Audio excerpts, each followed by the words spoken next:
একবার ময়দা মেখে আজ 3টে আইটেম হবে।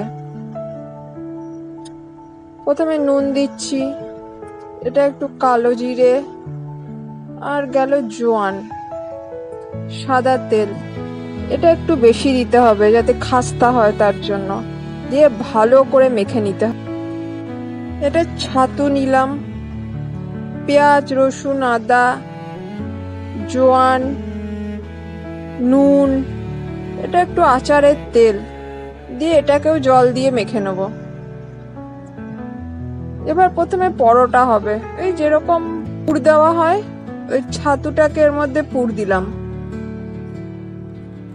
দিয়ে এটাকে বেলতে হবে ভালো করে, পরোটার মতো করে, যেমন যতটা বড় তোমরা বেলতে চাও। মা এটাকে আবার ভেজে নিয়ে চলে এসছে, যেমন নর্মাল পরোটা ভাজে সেরকম। 1 নম্বর আইটেম হয়ে গেল। এটা 2য় নম্বর, অনেকটা ওই লিট্টির মতো করেছি, যেমন ভেতরে পুর দিলাম ছাতুর পুর, এরকম ভাবে লিট্টিও করে, ওরকমই চেষ্টা করেছি কিছুটা করার। এটা একটু বড় বড় আর এরকম মোটা মোটাই থাকবে।